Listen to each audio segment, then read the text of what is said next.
Hey everyone, welcome to Player Profiler News Primetime Live. I'm your host, Mike Lindberg, and I'm excited to be here with my co-host, Jeremiah Retzlaff, for a packed show of NFL updates and fantasy football insights. Tonight, we're diving into breaking news, Zay Jones' suspension, Jahan Dotson's big trade, and we have huge news out of Dallas and the CeeDee Lamb contract. We got Bullish and Bearish segment. I'll be sharing my bearish opinion on DeAndre Swift. Jeremiah's bullish on Drake London versus Chris Olave, and I'll break down the Arizona Cardinals offensive strategy and chef's table. And don't miss out on Jeremiah's coach's corner, where he will break down the Seattle Seahawks, and then our combat zone, where Jeremiah and I go head to head on who's the better wide receiver two on their team, Jaylen Waddle or Devonta Smith. So hit that subscribe button, join us. Let's get into the top stories.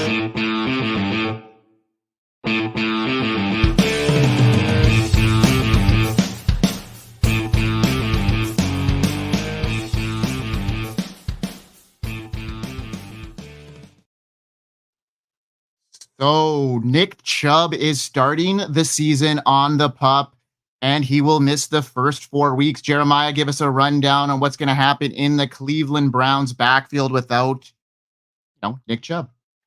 Well, here's the appetizer to our next story. Nick Chubb on the PUP. Not a surprise one bit. Nick Chubb has largely been a fade for me. He is 28 years old, has significant injury history.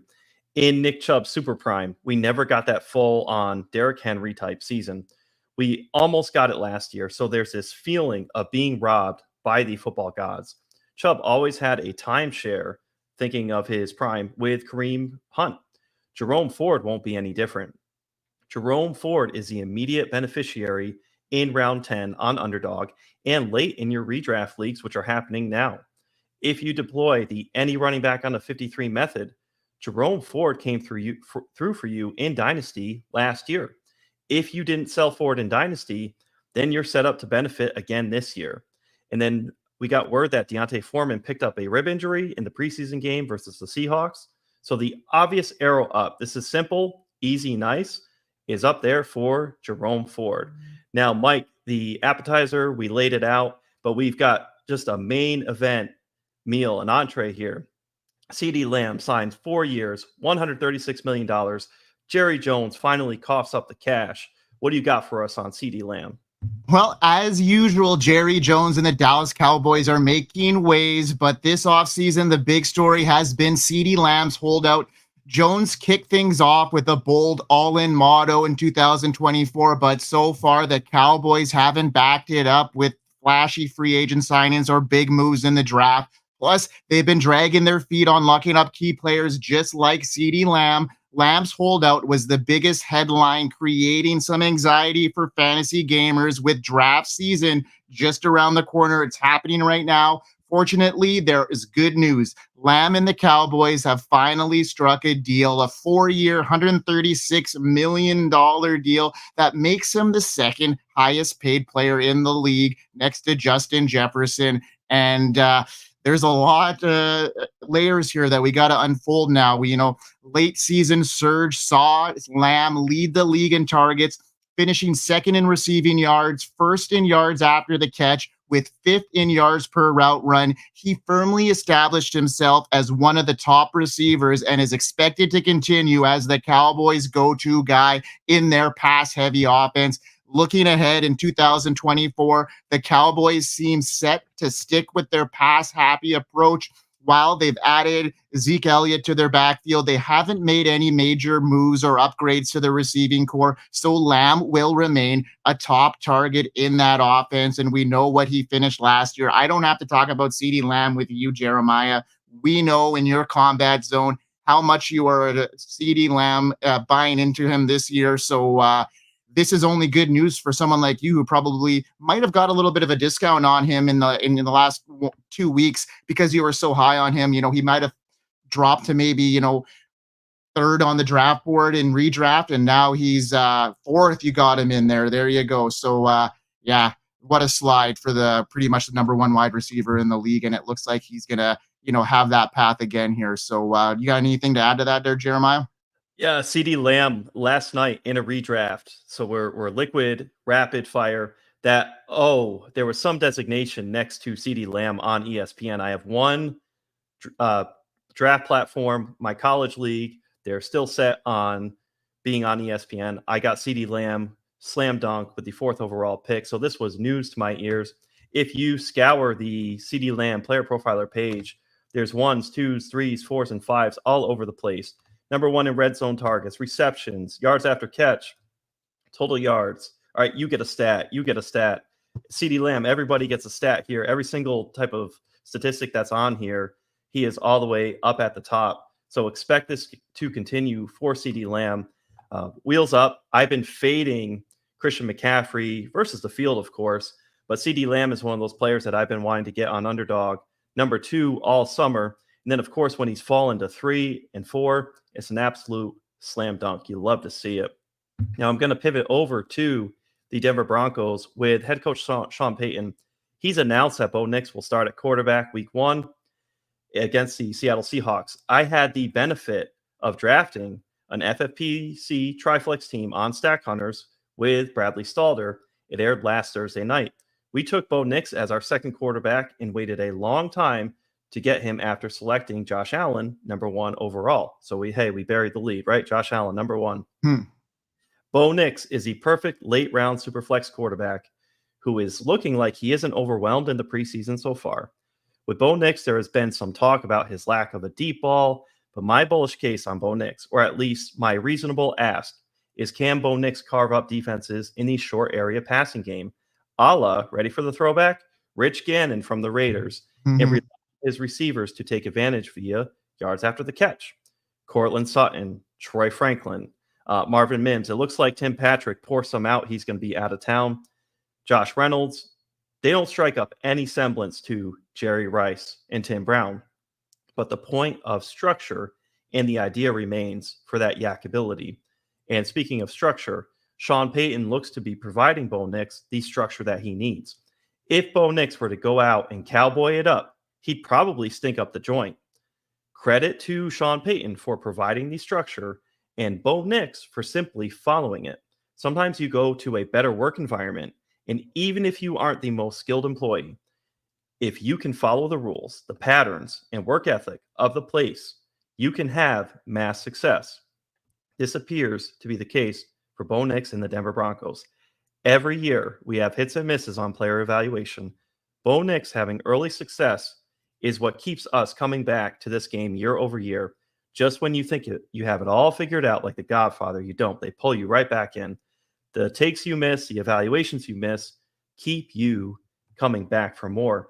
Now, Mike, speaking of players that we've missed or teams have missed out on, the Washington Commanders with Jahan Dotson, they had an interdivisional trade. Can you break down what happened and what's your outlook on Jahan Dotson? Who got the better end of the deal, Philly or the Commanders? Well, that recent trade of Jahan Dotson to the Eagles for a 3rd round pick and 2 7th round picks shakes things up for both teams and fantasy gamers. Dotson, one of the highly touted prospects coming out of, Washington, didn't quite meet his expectations, especially last year. This move, that the Commanders are trying to get some value from Dotson while making changes with their new ownership. The recent trade is just another layer here. And for the Commanders, losing Dotson opens up chances for other players. Expect them to use tight ends like Ben Sinnott and Zach Ertz more, maybe even with some 2 tight end setups. But Luke McCaffrey, a rookie, should see a lot more action later in the season. And De'Ami Brown, a 2021 3rd round pick, could become a good late round value in fantasy. This trade also suggests that the Commanders aren't fully sold on Dotson and are ready to give the rookie Jaden Daniels a shot. So on the flip side, the Eagles' addition of Dotson adds depth to their wide receiver group behind A.J. Brown and Devonta Smith.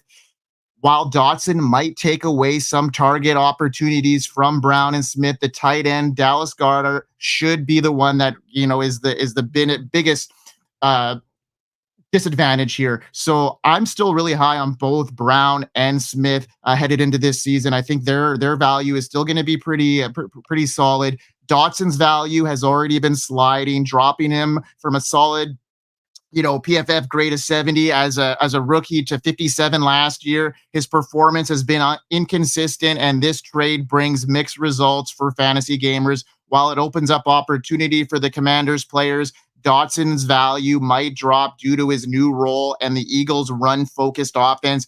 Keep an eye on how he performs and adjust in this new situation. Well, it was kind of a head shaker, coming from inside a divisional trade. That just seemed very weird for both sides of the deal here. And I guess that maybe, the Commanders aren't fully in it on this year, and they're looking to, pave their way for future success. Well said, Mike. And Jahan Dotson, he can go get ready for some cardio. And then, of course, like you say, it frees up things for the Washington Commanders players. So one of those moves where you think you're being edgy against your division rival, it'll probably be, either a net neutral for both teams. So I don't think either team's going to necessarily get one over on the other, although it looks like people early on are in favor of the haul that Philadelphia got. Now, Mike, we led off with Nick Chubb talking about going on the PUP, talking about injury prognostication. We need help with that all the time. And there's one way we can get better. I think I hear the Podfather chirping right now. Hey, you're in your fantasy draft and someone says, hey, that guy's injury prone. I don't want him. And you're like, I don't know. I don't think you can predict injuries. Well, guess what? Now you can. Injury proneness is real. At Player Profiler, we have the data on these players, and it's all in the Injury Finder app. Their injury track record back through time, exactly where they were injured, how severe it is. We look at the BMI data, and we crunch it all together, and we give you probabilities that a player will miss multiple games this NFL season, as well as the complete database of NFL injuries and the ability to compare two players and look at their injury track record. The Injury Finder is powerful, and it's only $5. If it's worth it to have that peace of mind when you're drafting, go get it.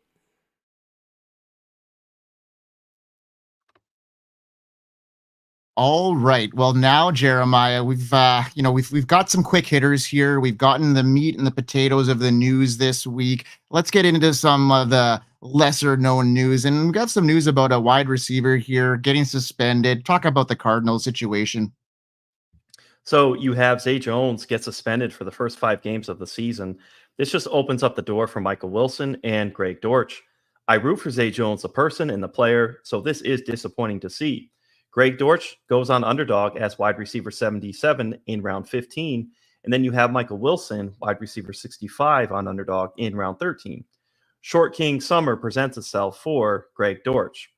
A buying opportunity showed itself for Michael Wilson when Zay Jones signed with the Cardinals. This was a buying opportunity in Dynasty and in Best Ball. If you've been able to acquire Michael Wilson on the sly and cheap, both in Dynasty and Best Ball, you're feeling ever so sharp. This does not do anything to stop the Kyler Murray top 5 quarterback in 2024 train. All right. That is just full steam ahead. It is wheels up for Marvin Harrison Jr. and Trey McBride. It doesn't matter. Their outlook was not affected in any way. It's more the secondary and tertiary players. Kyler has a top 5 tight end and conservatively right now a top 12 wide receiver at his disposal. Then you have backfield support of James Conner, Trey Benson, who's been looking better, a little bit more improved. And then, of course, who can forget Michael Carter, has the Cardinals to set up to do damage offensively in 2024. So bad news on an individual basis, but from a team offense, it is wheels up. Now, speaking of somebody who had an early good career and now he's coming back, can you give us some insight onto there's some people who are saying Juju Smith-Schuster is coming to the Chiefs for one reason being the Rashee Rice suspension, and then another being maybe a replacement for Hollywood Brown. Can you tell us what's the outcome, what's the outlook on Juju Smith-Schuster coming to the Chiefs? Well, they're bringing back the veteran wide receiver, a move that raises eyebrows given their already deep wide receiving core. Smith-Schuster previously played for the Chiefs during the Super Bowl 57 winning season, where he caught 78 passes for 933 yards and 3 touchdowns. His return comes after a challenging year with the New England Patriots, where he had just 29 receptions for 269 yards and 1 touchdown. The Patriots released him earlier this month, citing health concerns and a lackluster performance. Smith-Schuster's new deal with the Chiefs is a bargain. While he was owed $7 million from the Patriots, the Chiefs are only paying him the veteran's minimum of $1.2 million. The balance of his salary will be covered by the Patriots, despite his recent struggles and injury, history. The Chiefs' decision to resign Smith-Schuster is partly driven by the uncertainty, I'm thinking, just like you mentioned, of the Hollywood Brown injury. He's dealing with that sternoclavicular injury that could sideline him for a while, and the Rashee Rice is facing that potential suspension, legal issues from the recent car crash. Additionally, rookie Xavier Worthy and other receivers like Sky Moore and Kadarius Toney have been somewhat inconsistent, but Worthy is, been circled on that map now. So we're going to have to keep an eye on him. This is more of just a depth piece, and I think a guy that could plug and play into the lineup when an injury or two were to happen. It's just that depth that the Chiefs are needing, and they know what they can do with a subpar receiving group. And now this receiving group has just gotten quite a bit stronger this year. And I'm excited as a Chiefs fan. As you can tell, I'm wearing my hat. I'm excited for this year. I think Mahomes has got the opportunity to really shine. So we'll see what happens. And folks, if you're enjoying this show, don't miss out on more exclusive content. Subscribe to the Player Profiler News on YouTube channel at Profiler News. Follow us on Twitter at profiler_NFL and visit our website at www.playerprofiler.com/news for all the latest breaking news and its impact on fantasy football. Stay ahead of the game with us, Player Profiler. Now, Jeremiah, let's get into the bullish bearish segment. Why don't you lead us off? All right. So with the bullish bearish, we're talking about the Chiefs. We're bullish on them. We're high flying. We have some individual players that we're in on and we're out on, and we've been flip-flopping each week. Here we go into bullish and bearish. 0-1.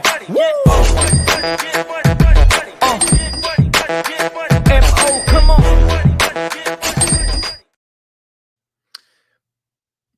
Man, I think one day I just might need to do like the full-on "was up" for Budweiser, because I just love our intros and outros. They're just so fire.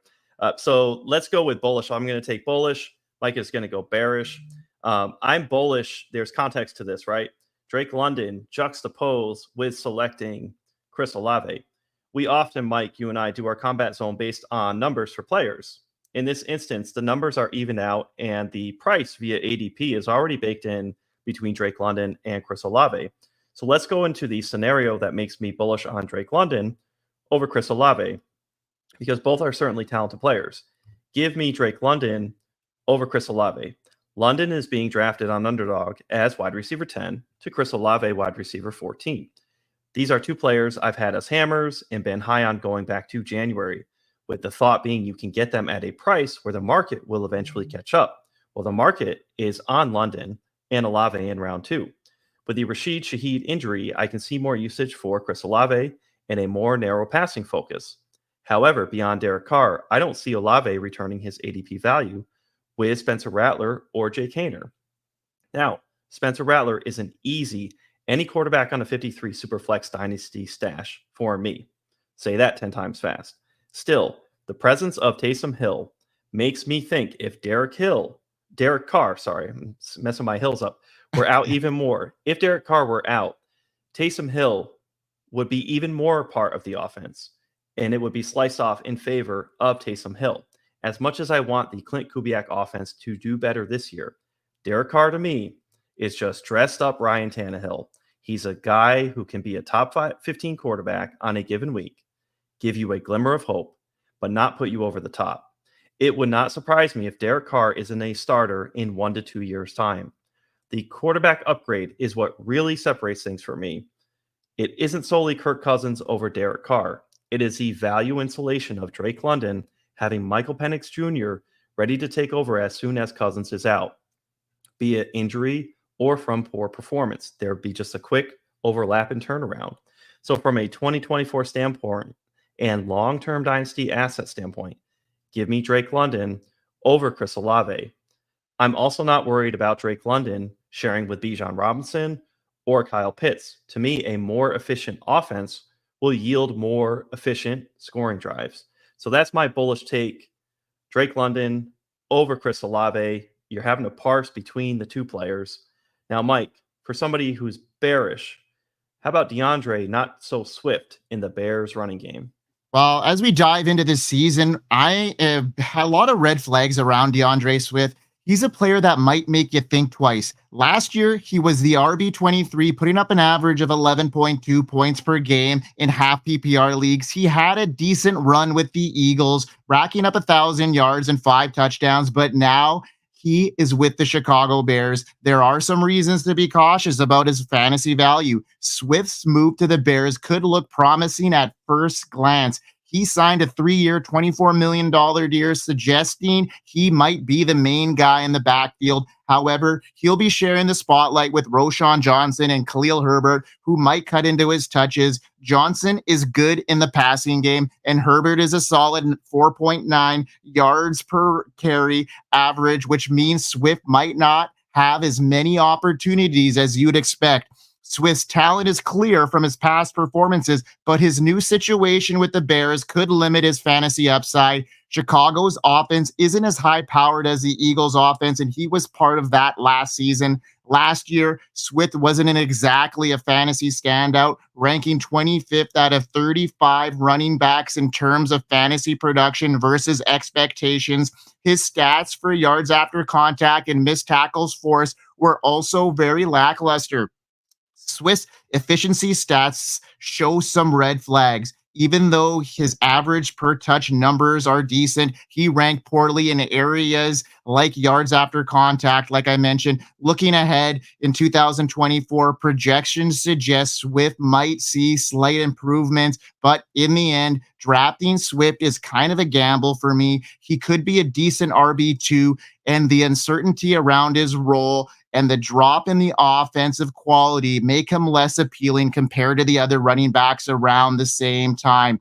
Fantasy gamers should carefully consider these factors before deciding to draft him, especially if you're looking for some more reliable options. Now, I'm looking at, DeAndre Swift in, that middle round, and I'm just looking at him and I'm just like, no, I don't like this situation. He was never really, tasked with being an RB1. And that's what people think he's going to become. And he's a complimentary guy. And I just don't see it happening him for this. And I'm a lot higher on Roschon than a lot of people are too. So I think he's going to carve out a little bit of a role in that passing game. And I think he's going to be a little bit more sturdy.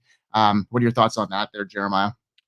Well, shout out to Jamie here saying Roschon 101. I'm hoping he's thinking, or he or she is thinking that it's the 101 of the Bears backfield. So we'll go with that. Of course. But Yeah. you love to see the bullish nature to a Bears running back. So excellent there. And I'm with you, Mike.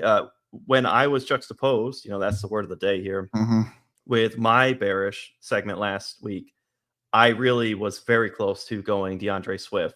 So I'm right on board with you there.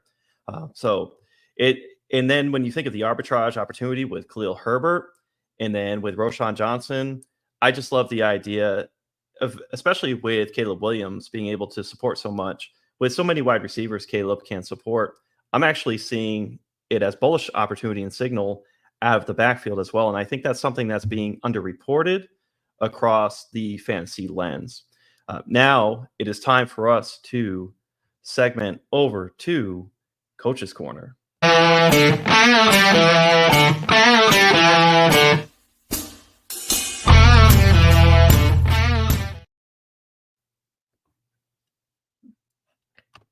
All right, so now we are going to pull up. I have the Seahawks rankings, and I'm just going to re-up on the Seattle Seahawks because there's new information. We're liquid with how things are going. So I just like a nice little update on the Seattle Seahawks, a little bit of an underreported team in the fantasy football landscape.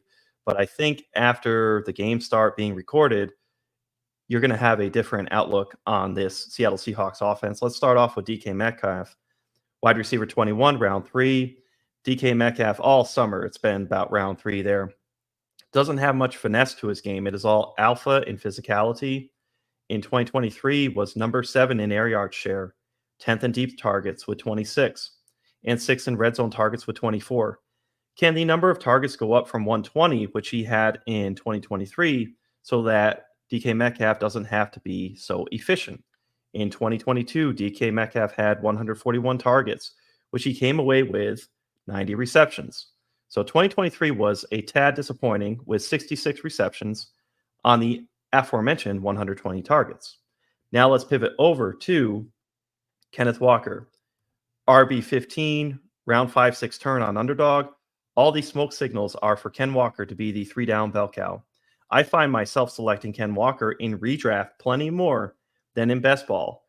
We will see if that is a mistake, but in a contest against 11 other people, give me Kenneth Walker in redraft. And I think part of my strategy is in best ball, I've been selecting the players who are in that pocket around Ken Walker. I spoke to Aaron Jones, who I was bearish on a few weeks ago. I liked all the players in that range aside from him. With Ken Walker, I'm noticing in my self-scouting of my game, my fantasy strategy, I'm not out on Ken Walker, the player. I've just been out on the contest of best ball for Ken Walker. We will see, though, if that's a mistake or not, or if I benefit both ways in redraft and in best ball. Time will tell. JSN, Jackson Smith and Jigba, wide receiver 43 on underdog, goes in round 7. Give me JSN over DK Metcalf. You're getting a 4-round discount. I see JSN as the wide receiver 2 this year, whether it is injury to Tyler Lockett or JSN simply outplaying Lockett in this Ryan Grubb offense. JSN, as the 20th pick overall in round 1 in 2023, had a paltry 8.8 fantasy points per game. Had a 65% snap share, which was 71st at the wide receiver position. 80th in air yard share. I'm yelling out all the bad stuff.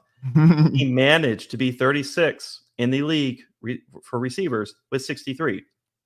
JSN is the wide receiver version of, wait for it, Kyle Pitts. We are re-rolling, and having the Men in Black style memory loss of JSN's rookie season is going to be beneficial for us. There was a beautiful reception in the preseason game against the Seahawks, or against his preseason opponent. It was for the Seahawks. The eye test can be the lie test, but so much of JSN's game is visually appealing, and you get glimmers of his footwork, how he leverages his body, how limber he is in getting to the football. There is a lot of hope for JSN. The film versus analytics debate rages forever. I'm a believer in both. In this instance, I am making the JSN bet. Again, whether that is a mistake or not, time will tell. Tyler Lockett, wide receiver 56 in round 10. Tyler Lockett was wide receiver 32 in 2023. So his price is a serious bargain, with Tyler Lockett currently going 24 wide receiver slots past ADP. All right, that's amount of wide receivers. So a huge value there. Now, for a current issue, Tyler Lockett has a leg injury that is said to not be serious. I trust Tyler Lockett as a veteran to get right for the NFL season home opener versus the Broncos. What would make the Seahawks, though, push Lockett, who is almost 32, through week 1 if he isn't ready? There's a whole season to get ready for. I imagine the Seahawks will rest Lockett, or if they play him, it will be with limited snaps. Now let's go to Zach Charbonnet, RB43, round 12. Socratic method time. What loyalty or reasons does the new coaching staff have to give Zach Charbonnet extra looks? We're hearing that Zach Charbonnet has struggled in practice and doesn't necessarily have the backup spot on lock. This is where I introduced Kenny McIntosh. Had a 56-yard touchdown run versus the Browns this weekend and has had a strong camp. Kenny McIntosh goes in round 18. That's a 6-round difference from Zach Charbonnet. Round 12 looks like a steep price for Charbonnet when you consider the arbitrage opportunity for McIntosh. My advice is either pay up for Ken Walker or pay down for Kenny McIntosh. Also, shout out to Ray GQ from Destination Devi. He put me onto Kenny McIntosh and laid this out all about 1 or 2 weeks ago. So big shout out to Ray G. Noah Fant, tight end 19, round 14 and 15. Give me the Noah Fant as the perfect late round tight end. Tight ends age like fine wine, especially the good ones. Age 26, is going in his 6th season. Noah Fant is in a great spot. He signed as a free agent, and initially there was sadness due to hoping Fant went to a better situation. Now you have Colby Parkinson and Will Dissly. They leave. Factor in Ryan Grubb in his offense, and Noah Fant is a very sneaky play. In redraft, if you've missed out on the elite boat of tight ends, go and get Noah Fant late. Geno Smith, QB 23, round 14 and 15, turn. Has been a quiet bargain all off season with his ADP. Never really moved anywhere. Geno is the perfect second quarterback in Superflex. He isn't a guy who you'll be able to cash out on in Dynasty, so you might as well just enjoy his career in its duration. If we believe in DK Metcalf, JSN, Ken Walker, Noah Fant with the bullishness of this Ryan Grubb offense, it is simple to see that Geno Smith will be a boat that is lifted by the tide of this offense. Now let's go over to Sam Howell, QB 39, round 18. Sam Howell is good for custodian builds on underdog tournaments. And if you're not familiar with a custodian build, essentially you lead off with an elite quarterback and you stash a backup quarterback later that you hope can emerge via injury. We saw if you accordion out, there's 32 teams. There were not 32 starters last year in the NFL. So just by strategery, you want to have more quarterbacks in your arsenal of who you're drafting. So when you apply an elite quarterback who can lift all boats for the duration of the season, you just want a guy like Sam Howell who can come in and clean up late for you. So it's just a way to kind of like you would apply with your backup running backs to handcuff. That is a custodial build. All right, the quarterback comes in and cleans things up. So Sam Howell is also an excellent any quarterback on a 53 in Superflex Dynasty. Shout out to Scott Connor. Reports of Sam Howell struggling now remind me of Justin Fields. Fields and Howell, to me, are very much alike in that they thrive away from structure. A play breaks down and they can use their mobility to scramble and extend the play or take off and rush. So in training camp, the defenses can't touch the quarterback. So in a way, if Howell takes off to run, it really isn't much of a test as far as practice because that is one place you can't simulate a real game due to not wanting the quarterback to get touched. The defenders can't go there. I do like Howell in fantasy if he gets on the field because he would be able to make plays out of chaos. The problem is, similar to Justin Fields, this is good for fantasy and bad for real life, which these teams, players, coaches, and entire organization still plays for winning and the entire outlook of the team. What do you think of that with the Seattle Seahawks, Mike? Yeah, I love the situation here. I think the new offensive coordinator is really going to change things up there. Ryan Grubb is known for his offense, and I'm looking forward to seeing what he does with JSN and Kenneth Walker. I love Kenneth Walker's outlook here, and we got a lot of fans here. A lot of our viewers right now are in on Kenneth Walker, and I am too. So let's go on the Kenneth Walker train, folks. I think is starting to gain a little bit of steam here, as we've seen in the last little while, and it's only going to get more and more as the preseason continues to finish off and the season starts here. Now, we are going to get into my take on the Arizona Cardinals in this week's Chef's Table.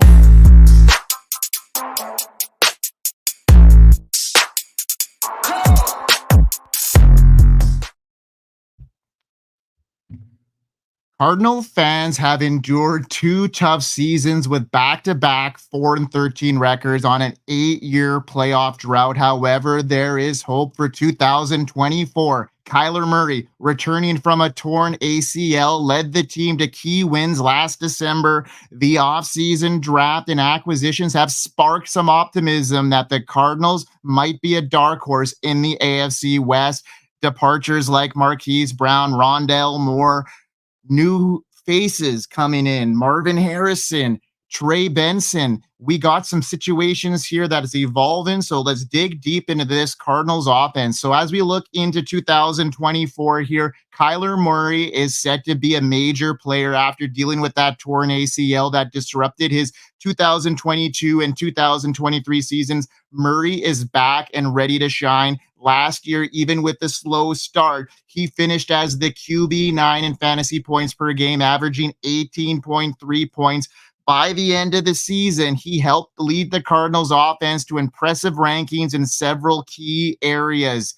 Murray's dual threat ability makes him a top fantasy pick. He's known for impressive rushing stats, averaging 37 yards per game on the ground throughout his career. This, combined with the solid passing numbers, gives him a high fantasy ceiling. A standout season in 2020 where he averaged 24 fantasy points per game and finished as the QB2 shows he is capable of excellence. Now, he's another strong bet to finish as a top 10 quarterback in 2024, and he's not being drafted as so. So the addition of Marvin Harrison Jr., the number 4 overall pick, is a big boost for Kyler Murray. Overall, Murray is shaping up to be a great fantasy pick in 2024 with an ADP of QB7. He has a solid chance compared to other dual threat quarterbacks like Josh Allen and Jalen Hurts. If he stays healthy, he's got the potential to be a top 10 fantasy quarterback once again, making him a player to target in those middle rounds with an upgraded roster and proven ability to excel. Murray is definitely in consideration here to lead your team to fantasy success, especially in the later rounds. Now, we got to talk about this exciting wide receiver room, starting off with Marvin Harrison Jr. He's ready to make a huge splash as the top wide receiver in 2024. I know that Jeremiah had a little pushback on me a couple of weeks ago. He has neighbors up there. It's all the same right now. These guys are both elite, and I'm excited to watch both of them on the field. But Harrison is bringing a stellar college career from Ohio State, where he had 155 catches for 2,600 yards, 31 touchdowns. His big knack play and averaging 17 yards per reception. He's an all-time game changer. Harrison's move to the Cardinals is a big win for fantasy gamers, and I'm looking forward to seeing what happens next in this Cardinals offense with Marvin Harrison Jr. in that lineup. Now, his move will be a big win for Kyler Murray, but it also means good things for people around him. I think Greg Dortch is in a good position this year to have some opportunities to shine, and I think he's going to turn some heads in the slot there. He's the only guy that can play that slot well with his size. So I think that Dortch has got a solidified spot there. So looking at the rest of the receivers outside of Dortch, we got Rondale Moore. He's been traded. So Michael Wilson also flashed promise last year and could see some action, but he's got the same, size, and he plays similar position to Marvin Harrison. So his role might be diminished, but overall, Marvin Harrison Jr. is the standout rookie in this class, and I'm looking for him to have a debut and a fantastic year with plenty of targets coming his way. He's primed to be a top fantasy receiver. Meanwhile, Dortch and Wilson offers some late round value. This exciting group isn't super exciting outside of Marvin Harrison, but we have Trey McBride to talk about, and he's another pass catcher that is going to garner a lot of attention. He is set to be another key figure in 2024, building off an impressive finish last season after taking over the starting tight end. Zach Ertz was injured. McBride consistently performed as a top-tier option, offering finishing top 10 tight ends in weekly PPR leagues. His efficiency was evident, ranking second in yards per route run and first in target percentage among tight ends. With Kyler Murray returning and a solid offensive line in place, McBride's potential to be a top 3 tight end is very real. I think he's got a shot at being the top number 1 tight end. I know Jeremiah is really high on McBride as well. Marvin Harrison really does some really good things that'll open up a lot of opportunity for Trey McBride to excel in 2024. He's going to take some double teams off of, if you remember, McBride was getting double teamed and he was still being very efficient with his targets. So overall, while his ceiling and potential is higher than most of his peers, he could realistically push for the top tight end this year, and it's wise to consider him at his current ADP in relation to some of these other top options. McBride's role in a revamped Cardinals offense, combined with impressive end-of-season stats, makes him a standout tight end to target, especially if he continues to build on his strong rapport with Murray and the offense improves overall. Tight end 1 overall in 2024 is very much a reality for Trey McBride. And let's get into another situation here that's ever evolving, and that's the running back room for this Cardinals. And it's shaping up to be an exciting blend of experience and promising youth, with James Conner and Trey Benson leading the charge. Conner, despite not being the flashiest player, proved himself as a reliable, effective back last season. He ranked 4th in rushing yards over expected per carry and was among the league leaders in yards per carry and yards after contact. His solid numbers and consistent fantasy production make him a valuable pick, especially if you can snag him at his current ADP of RB23.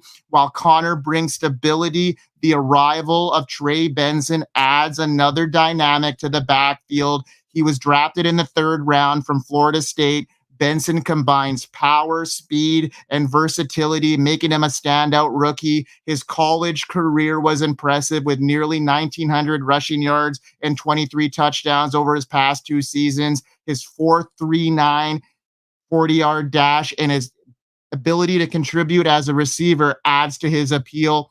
Conner's track record in fantasy football is solid, with consistent finishes in the top 15 over the past few seasons. Although age and injury concerns are valid, his ability to handle a significant workload and avoiding fumbles makes him a dependable option.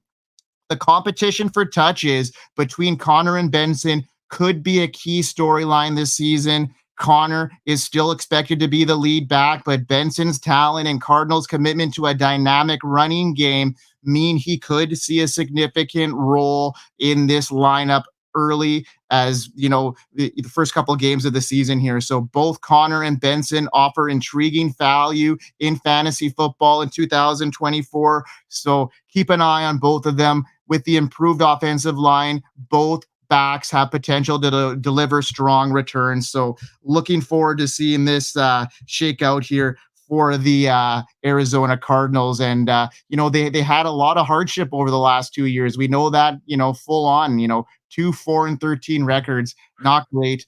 Kyler Murray injury, back fully healthy. I'm excited about it. What about you?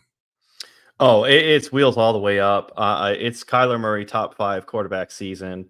You're going to get the narrow targetry that you want out of Trey McBride and Marvin Harrison Jr. The secondary options we spoke to now with Zay Jones out of the picture. There's going to be some goodness out there for Michael Wilson and Short King, Greg Dortch. Then, of course, I like his youth. I like his experience. There's that old, Just for Men commercial, that blend of Trey Benson and James Conner in the Cardinals backfield. So I think you really summed it up very well. And they're going to be a hot, explosive team, especially for those late slate games, right? On the East Coast, those 4:00 games are going to be electric with Kyler Murray back in full form. And you just love to see it. So great breakdown there, Mike. And I would just encourage everybody at home, the Player Profiler World Famous Draft Kit, when we're juxtaposed against our combat zone, when we have coming up with Jaylen Waddle and Devonta Smith, the World Famous Draft Kit can help you with that, with deciding which wide receiver you want to select. It has transformed fantasy football draft prep by blending the ease of a magazine with the technical know-how of Player Profiler. The user interface is excellent. All right, so it's not as dated as a magazine. You just get real-time insight, player analysis, and cheat sheets. So it's a new benchmark. It prioritizes quality insights and practical tools, which help empower you fantasy gamers to make these smart draft decisions and dominate your leagues. So that was a good chef's table. And now we are going to segue into our combat zone. It's go time. It's go time. It's go time. We going up. We go. All right, Mike. Go ahead. I think you went first last week, so I'll lead off. I'm going to go with Jaylen Waddle. You're going to go with Devonta Smith. So we've had some excellent battles here in our combat zone. And Jaylen Waddle right now on underdog goes just about 8 picks ahead of Devonta Smith. So ADP wise, they're within a round, but they both have that contingent value upside. So I'm going to take Waddle's side. You're going to take Devonta Smith. Let me lead into Jaylen Waddle. He has a more creative offense, will be a direct contingent play off of Tyreek Hill, and catapult up into that pantheon of wide receiver ones with a Tyreek Hill absence. It doesn't even have to be an injury per se. Recall Waddle's rookie season where he had 104 receptions. Waddle also has 3 straight seasons of 1,000 yards. Devonta Smith has a career high of 95 receptions, so Waddle has the edge there. Jaylen Waddle has spike week potential. Waddle was wide receiver 2 overall in week 15 last season versus the Jets on that Black Friday game after Thanksgiving. It's funny how island games really stick in your head, especially when a player does so well. Go back to 2022. Waddle was wide receiver 14 or better 6 times, with 3 of those as top 5 weeks. Remember, we're trying to merge these receivers into that top 12 category. So being in that pantheon is very important. And showing that for future performance is also important. In 2021, Jaylen Waddle had 3 games of 5 games as a 3 out of 5 games as a top 5 wide receiver in 1 game as the wide receiver 1 overall. Jaylen Waddle has shown he can live in that upper crest of wide receiver and win you your week in fantasy football. In 2023, Waddle was the beneficiary of being 4th in target accuracy, which I expect to continue with Tua Tagovailoa versus Jalen Hurts, who opts to rush more. So call back, we had Tua versus Trevor. So beneficiary for Waddle is having Tua Tagovailoa. You love to see those contracts for your good quarterbacks out there. Even if you don't have the quarterback in your fantasy league, you want a good quarterback. So you still root for the quarterback, even if they're not on your team. It's funny how that works because you want their skill position players to thrive. Waddle will continue to thrive with Tua at the helm. Waddle was 8th in yards per route run with 2.68 last year, 7th in formation adjusted yards per route run at 2.35, 13th in target separation with 2.10, 9.8 yards per target, was 13th in the league at the receiver position. So these are numbers that extrapolated out push Jaylen Waddle into wide receiver 1 territory. And this precedes Tyreek Hill being absent via injury. Jaylen Waddle in 2023 was 9th in expected points added with a very nice 69.7 and 14th in fantasy points per route run. What do you got to say to that, Mike? Well, I've got to say that Devonta Smith is the better choice, and here's why. He's got proven consistency, and his role is stable. Over the last 2 seasons, Smith has consistently performed as a solid wide receiver 2, finishing as wide receiver 20 and wide receiver 14. Despite some statistical dips last year, Smith's role in the Eagles' offense remained stable. His steady production included 81 receptions, 1,000 yards, and 7 touchdowns in 2023 reflects his reliable involvement in the passing game in comparison to Jaylen Waddle. While talented, faced a variable in his performance due to injuries and the ever-evolving offensive scheme. Target share and volume, although Smith saw a slight drop in his target share last year from 22% in 2023, he still amassed significant numbers with 112 targets, leading to 81 receptions. His volume in the Eagles offense is a key factor. The team did not sign a significant pass-catching asset, but they did trade recently for Jahan Dotson, which I told you guys earlier, I'm not too worried about that. He slots in a different position, and Smith's situation is going to be safe. His target volume may be less predictable is more predictable than Waddle's, whose volume is going to be based on how much Tyreek Hill is going to be involved. And they've added Jaylen Wright, who I'm really high on. I think that running game is going to be very prolific. The offensive scheme and play calling, the Eagles offense, despite inefficiencies last season, is expected to remain high power, and Smith's role in the offense is going to be in that as well. the injury and consistency concerns about Jaylen Waddle. His 2023 season was marred by injuries, which limited his ability and impact. Although he has the potential for big plays, his inability to stay healthy raises concerns about his reliability. In contrast, Devonta Smith's durability and consistent involvement in the Eagles offense makes him a more dependable option for fantasy gamers seeking stability. He's got upside, got potential for big games, but not as big as Waddle. We know that. But if you're looking for a more stable option in that position, I'm going on Devonta Smith every single time. His contract and his team commitment. Smith recently signed a substantial contract extension the long-term investment indicates that Smith will remain a central figure in this offense. And I'm just looking forward to seeing what happens in Philly now with Shane Steichen gone, another year removed. So we're talking about, the progression of Jalen Hurts. And I've been down on Jalen Hurts this offseason. I don't think he's going to finish as a top 2 quarterback. So I think that's going to affect Devonta Smith, but I still think Smith has got that consistency. And that's why I'm a little bit higher on him than Jaylen Waddle, just for consistency purposes. Obviously, Waddle has got a really high ceiling, and he has those explosive games that can win you weeks. So really depends on what you're looking for in that number 2 or number 3 wide receiver in your lineup. If you're looking for the upside that can win you a game, Waddle's your man. If you're looking for consistency and somebody that you can plug and play every week, I think Devonta Smith is that guy. Now, I got one quick question here from one of our viewers here for you, Jeremiah, because you've been pretty in-depth in Best Ball Mania here. So let's just do a quick question before we let our viewers go, because I think you should hit this one on the head here. So the question is, when drafting Best Ball Mania, do you focus more on draft guide or playoff schedule? He's a subscriber to the world famous Draft Kit. Thank you very much, BJN Red Baron. Now, Jeremiah, I want you to answer this question for him. Hey, great question. So you want to inform from correlation builds and inform from stats given by our world famous Draft Kit. So you want to keep the skeleton, the scaffold of your build via the playoff schedule correlation, roster construction, and then you get your meat and potatoes as far as player takes from Player Profiler's world famous Draft Kit. So you're always process standpoint round 1 to 18 or round 1 to 20 in your Superflex drafts. Well, you said BBM, so that would be 18 rounds.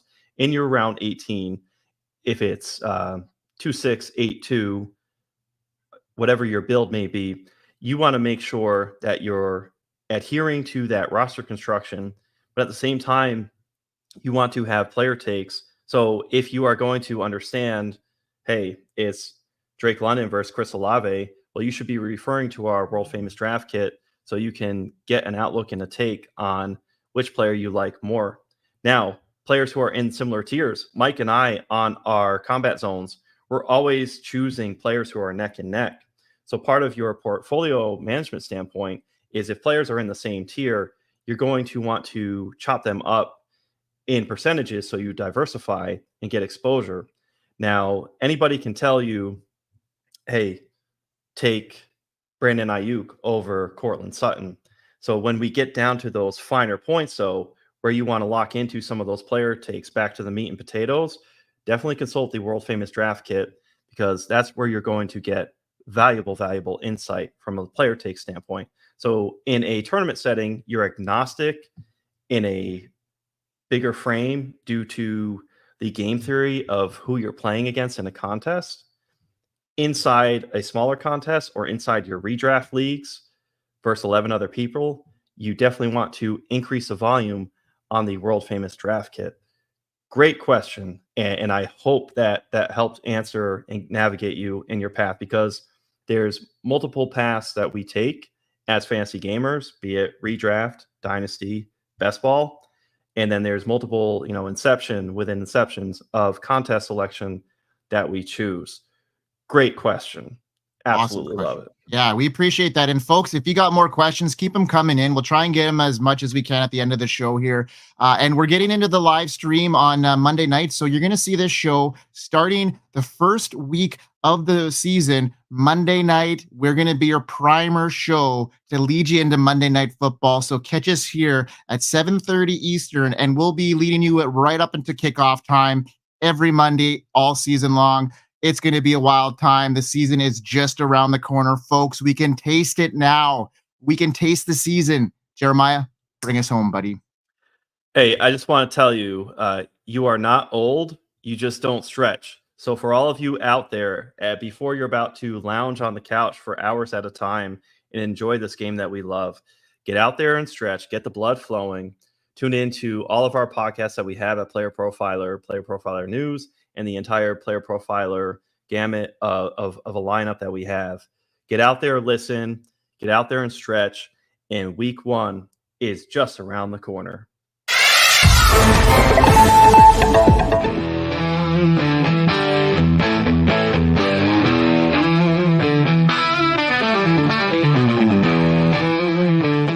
From the Podfather to you, I deeply appreciate you tuning in. And many ask, what can I do? What can I do to help support the hosts, the research they do, the production costs? Go to playerprofiler.com, Dynasty Deluxe, World Famous Draft Kit, Rankings, DFS Dominator, and of course, data analysis. Subscribe to any one of those, and you support all of us and take Player Profiler to the moon.